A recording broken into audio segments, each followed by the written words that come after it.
Hello, good morning student. कैसे हो आप लोग? बढ़िया। कैसी चल रही है आपकी पढ़ाई? कल वाले टॉपिक में देखो, अपन ने पढ़े थे कौन कौन से बॉन्डिंग पार्टिसिपेट करते हैं। जैसे आयनिक बॉन्ड है, सहसंयोजक बॉन्ड है, ठीक है। मतलब केमिकल बॉन्डिंग के अंदर अपनी एनर्जी को स्टेबल करने के लिए दो एटम इलेक्ट्रॉन का ट्रांसफर करते हैं, या फिर इलेक्ट्रॉन का साझा करते हैं, या फिर इलेक्ट्रॉन का कॉम्बिनेशन करते हैं, जिससे उस एनर्जी का क्या हो जाता है, स्टेबलाइजेशन हो जाता है। और उस एनर्जी के स्टेबलाइजेशन से एक एरो का, एक लाइनिंग का निर्माण होता है, जिसे क्या कहते हैं अपन? बॉन्ड कहते हैं या फिर बंद कहते हैं। आज का अपना नेक्स्ट मोस्ट इंपोर्टेंट टॉपिक है इलेक्ट्रॉन बिंदु संरचना। तो ध्यान रखना, सबसे पहले इलेक्ट्रॉन बिंदु संरचना मोस्टली क्वेश्चन किसका पूछा गया है? मेथेन का पूछा गया है, जिसे मार्स गैस भी कहते हैं, जिसका फॉर्मूला होता है CS4। इस टॉपिक के अंदर आपको ध्यान रखना है वैलेंस इलेक्ट्रॉन, संयोजी इलेक्ट्रॉन जो बॉन्डिंग में पार्टिसिपेट कर रहे थे। सिर्फ और सिर्फ आपको इतना करना है कि इलेक्ट्रॉन बिंदु संरचना अगर किसी भी एटम की आपसे पूछ ली जाए तो क्या होगा कि आपको सिर्फ और सिर्फ इतना ही ध्यान होना चाहिए कि कौन से एटम की वैलेंसी कितनी होती है, मतलब संयोजी इलेक्ट्रॉन कितने होते हैं। इलेक्ट्रॉन को बिंदु के रूप में दर्शाना इलेक्ट्रॉन बिंदु संरचना कहता है।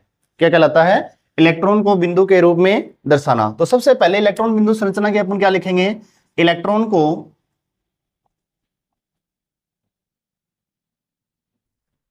बिंदु के रूप में दर्शाना।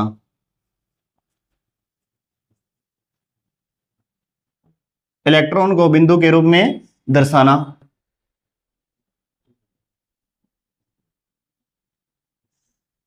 इलेक्ट्रॉन को बिंदु के रूप में दर्शाना क्या कहलाता है? इलेक्ट्रॉन बिंदु संरचना कहलाता है। कौन कौन से एग्जाम्पल ऐसे हैं जो मोस्ट इंपोर्टेंट एग्जाम में पूछे गए हैं, वो अपन पढ़ेंगे, ठीक है। तो ध्यान से सुनते जाइए, पढ़ते जाइए, लिखते जाइए, प्रैक्टिस करते जाइए। इसी के साथ आज अपन स्टार्ट करते हैं। सबसे पहला एग्जाम्पल कौन सा है? CS4। पहला एग्जाम्पल कौन सा है? CS4। अब CS4 का जो नाम है वो क्या है? मैथेन। क्या नाम है? मैथेन, जिसे बोलते हैं मार्स गैस। क्या बोलते हैं? Marsh gas. ये क्वेश्चन आया हुआ है दोस्तों 10th क्लास एग्जाम बोर्ड के अंदर कि मार्स गैस का निम्न में से सूत्र संबंध रखता है। तो ध्यान रखना CS4। आपसे पूछ ले कि मेथेन का सूत्र क्या है? CS4, ठीक है। तो ये क्या है? CS4 प्राकृतिक गैस या मार्स गैस है, या फिर प्राकृतिक गैस। एक नाम और हो गया इसका, प्राकृतिक गैस, ठीक है। तो ये सारे क्वेश्चन आया है। सबसे पहला जो मोस्ट इंपोर्टेंट एग्जांपल अपन करने जा रहे हैं, मेथेन CS4। ये क्वेश्चन आया हुआ है 2022 या 23 के एग्जाम में आया हुआ है, बहुत बार रिपीट होता है। CS4 की इलेक्ट्रॉन बिंदु संरचना बनाइए। तो इससे पहले अपन को पता होना चाहिए कि कौन कौन से एटम के अंदर जो मोस्ट इंपोर्टेंट है वही लिखे हैं मैंने, कि वैलेंस इलेक्ट्रॉन कौन कौन से होते हैं। संयोजी इलेक्ट्रॉन संयोजकता, हाइड्रोजन की संयोजकता कितनी होती है? 1।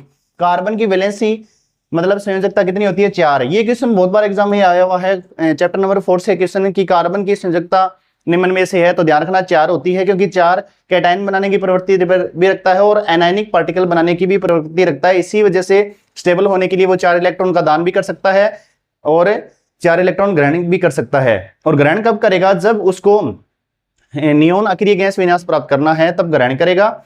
और जब उसको हीलियम अक्रिय गैस विन्यास प्राप्त करना है तब कौन सा ग्रहण करेगा? 4 इलेक्ट्रॉन का ग्रहण करने के बजाय क्या करेगा? ये दान करेगा, लूज कर देगा 4 इलेक्ट्रॉन। इसी वजह से अपने एग्जांपल इसका पढ़ा था, एक बार और दोबारा देख लेते हैं। अगर कार्बन का एटॉमिक नंबर 6 है तो उसको 10 इलेक्ट्रॉन करने के लिए 4 इलेक्ट्रॉन ग्रहण करने पड़ेंगे। तो कार्बन पे कौन सा चार्ज आ जाएगा? +4 आ जाएगा, क्योंकि कार्बन +4 आ जाएगा अगर 4 इलेक्ट्रॉन का दान करता है।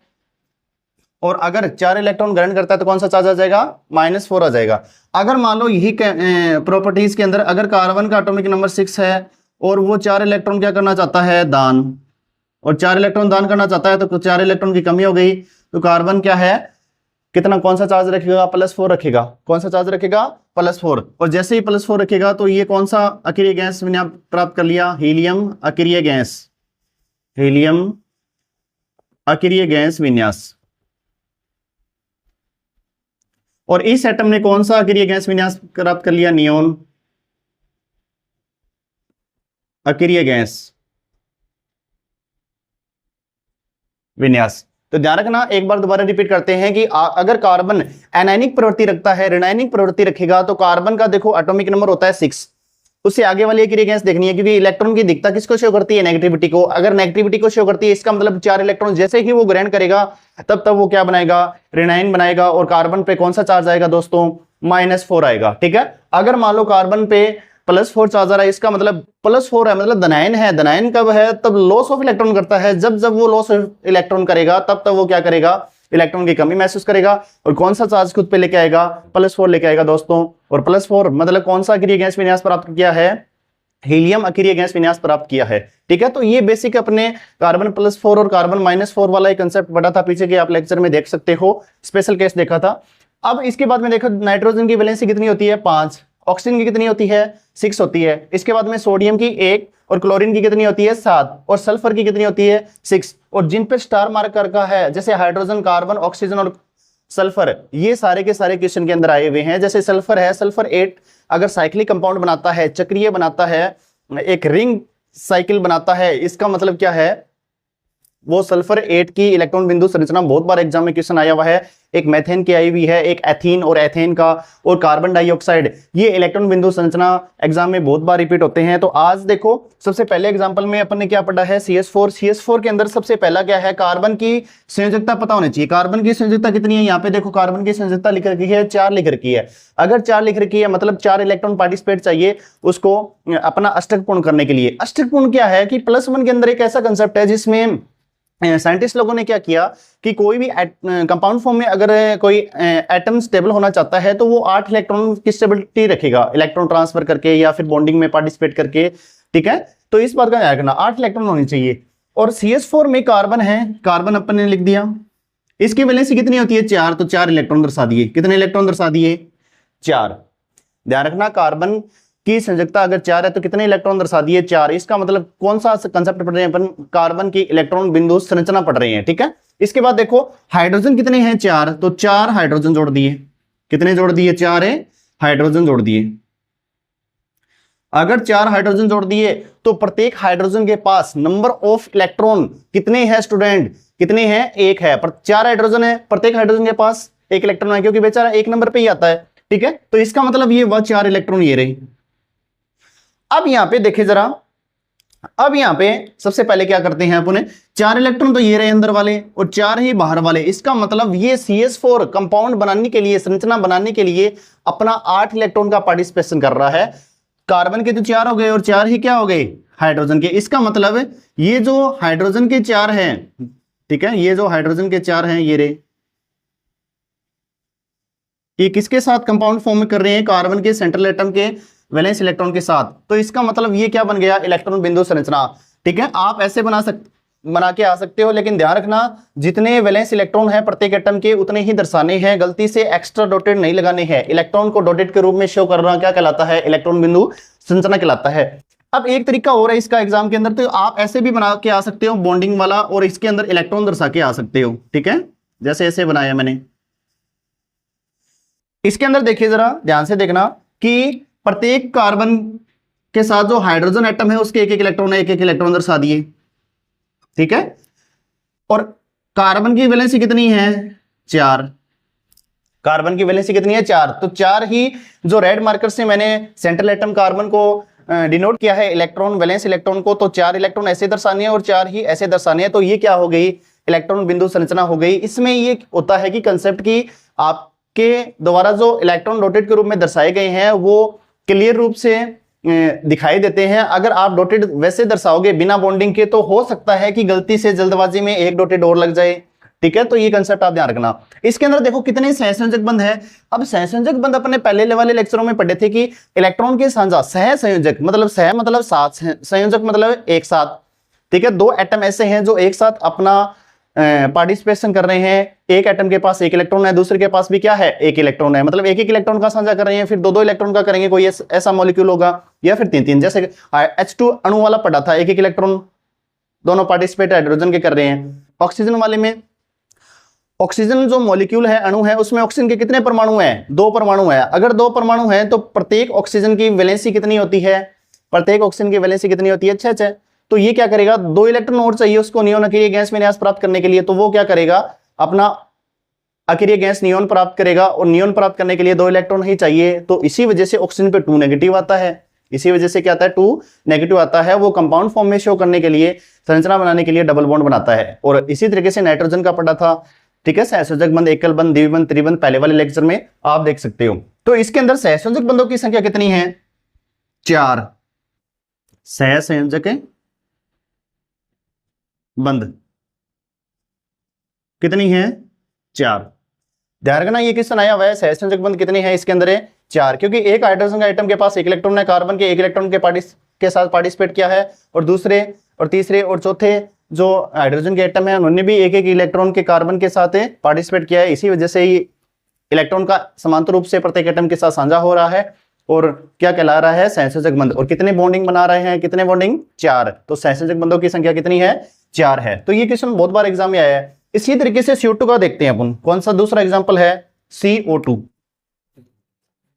अगर CO2 है तो सबसे पहले देखिए कैसे बनाएंगे स्ट्रक्चर इसकी। कार्बन है, ऑक्सीजन है और ऑक्सीजन है।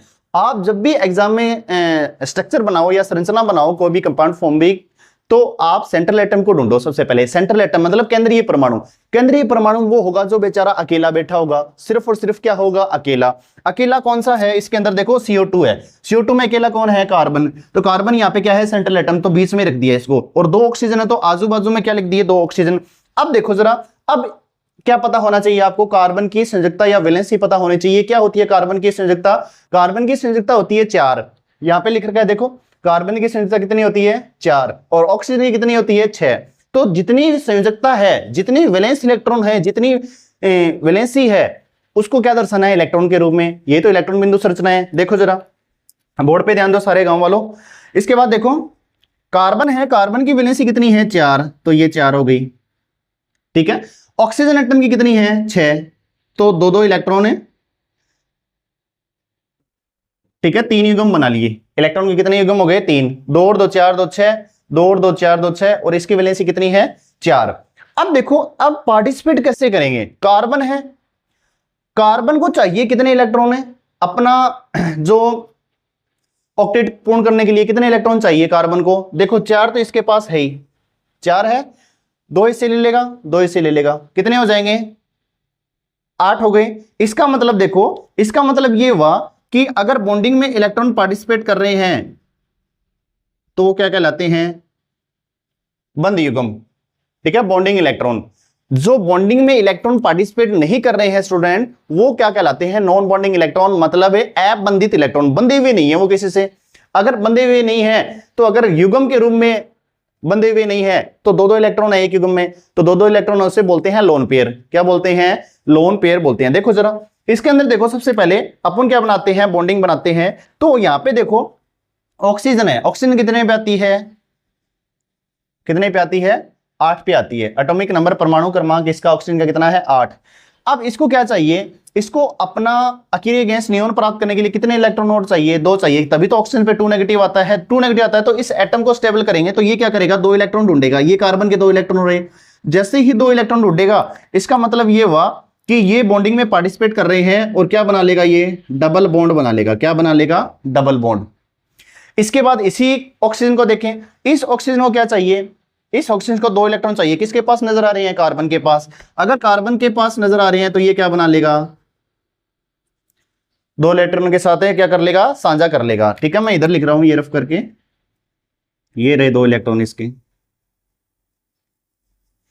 ठीक है। इसका मतलब ये हुआ कि कितने इलेक्ट्रॉन बाकी रह गए? ये तो हो गए बॉन्डिंग इलेक्ट्रॉन, ये क्या हो गए? बॉन्डिंग इलेक्ट्रॉन, और ये भी बॉन्डिंग इलेक्ट्रॉन हो गए। इसमें एक ऊपर वाला सिग्मा बॉन्ड है, और ये क्या है? पाई, और ये क्या है? सिग्मा, और ये है पाई। ध्यान रखना, ठीक है। एग्जाम में नहीं पूछा था सिग्मा कौन सा है, पाई कौन सा है, आपको सिर्फ CO2 की संरचना देखनी है, इसलिए एक बार बता दिया। अब देखो इसके अंदर है कितने फ्री रह गए ऑक्सीजन के इलेक्ट्रॉन, और ऑक्सीजन के कितने रह गए? 1 2 3 4। एक लोन पेयर ये रहा, और एक लोन पेयर ये रहा। ये क्या है? Lone pair.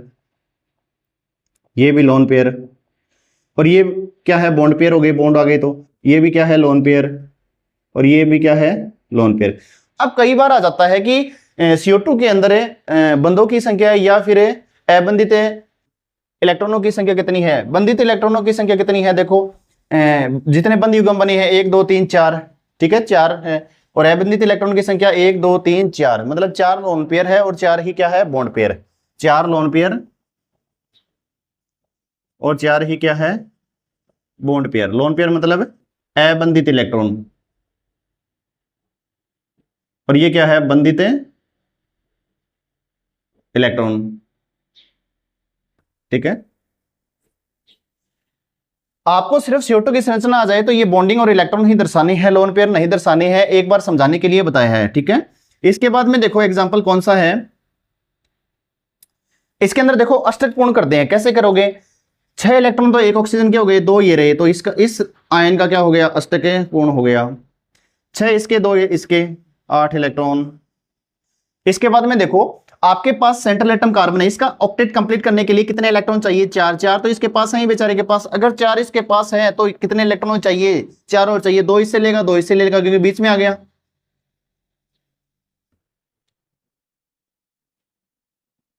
ठीक है, तो ये क्या हो गए, इसका अष्टक पूर्ण हो गया। तो ये किसकी संरचना हो गई, ये इलेक्ट्रॉन बिंदु संरचना किसकी हो गई, CO2 की हो गई स्टूडेंट। तो ध्यान रखना, ऐसे ही आपको क्लासें लेनी है और प्रैक्टिस करनी है। जितनी आप प्रैक्टिस करोगे केमिस्ट्री के अंदर, आपका सब्जेक्ट है उतना ही स्ट्रांग होता जाएगा। तो ठीक है, इसके बाद में देखो नेक्स्ट एग्जांपल अपन देखते हैं C2H6। ठीक है, C2H6 का देखने हैं, C2H6। C2H6 मैंने आपको बताया था कि हाइड्रोकार्बन के अंदर एल्किन और एल्काइन के अंदर अगर आपको एल्केन का सूत्र पूछे तो संतृप्त हाइड्रोकार्बन है, अगर जितने कार्बन हो उससे डबल हाइड्रोजन हो जाए और 2 ऐड कर दें तो वो किसका होगा, एल्केन का। तो देखो कितने कार्बन है, 2, 2 दूनी 4, 4 और 2 6, इसका मतलब किसका सूत्र है, ये एल्केन का। एक बात तो क्लियर हो गई, किसका है, एल्केन में किसका है, एथेन का है। किसका है, एथेन का है। तो ध्यान रखना, एग्जाम्पल आपको अच्छे से पता होना चाहिए। ये किसका सूत्र है, एथेन। ठीक है, ये मेथेन का लिख दिया, ये कार्बन डाइऑक्साइड हो गई। अब देखो इसके अंदर देखो कार्बन और हाइड्रोजन है, तो सबसे पहले क्या लिखेंगे अपने, 2 कार्बन लिख दिए। सबसे पहले क्या लिख दिए, 2 कार्बन। अब प्रत्येक कार्बन की वैलेंसी कितनी है, प्रत्येक कार्बन की वैलेंसी कितनी है, 4। कितने हाइड्रोजन जुड़े हुए हैं, 6। इसका मतलब एन है तो सिंगल बॉन्ड आएगा, सबसे पहले क्या आएगा, सिंगल बॉन्ड। तो 2 इलेक्ट्रॉन पार्टिसिपेट कर रहे हैं, इस कार्बन का ये रहा, इस कार्बन का ये रहा। कितने और रह गए, 3 और रह गए। जितने फ्री रह गए इलेक्ट्रॉन उतने क्या जोड़ दो, हाइड्रोजन, और उसको क्या दर्शा दो, बिंदु के रूप में दर्शा दो। ठीक है, तो ये किसकी संरचना हो गई, इलेक्ट्रॉन है बिंदु संरचना हो गई। इसका बॉन्डिंग ये पार्टिसिपेट करेगा।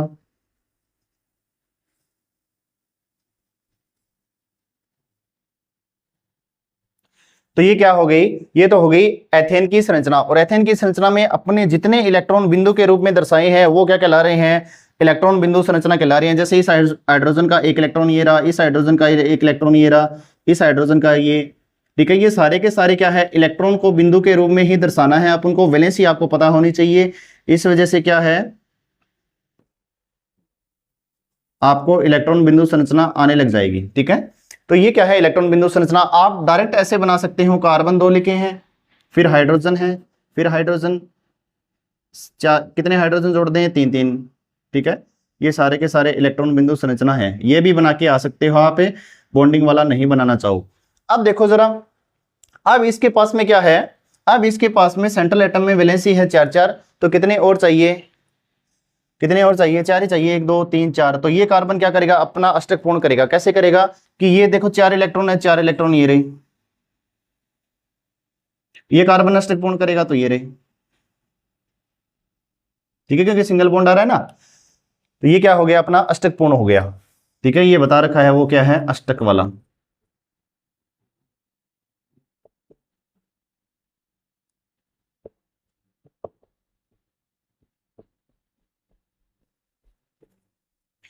ठीक है, तो इसी के साथ आज अपने कौन कौन से एग्जाम्पल पढ़े हैं, आपने पढ़ा है इलेक्ट्रॉन बिंदु की संरचना में कौन सा एग्जाम्पल पढ़ा है, एक पढ़ा है मेथेन का। मेथेन की वैलेंसी कितनी होती है, 4 4 ही हाइड्रोजन है। इसका मतलब कितने इलेक्ट्रॉन पार्टिसिपेट करवाने हैं, अष्टक नियम के हिसाब से 8 पार्टिसिपेट करवाने हैं। कार्बन के सेंट्रल एटम में 4 और 4 ही हाइड्रोजन जुड़े हैं, तो इलेक्ट्रॉन को बिंदु के रूप में दर्शाया, ये बॉन्डिंग के द्वारा दर्शा दिया।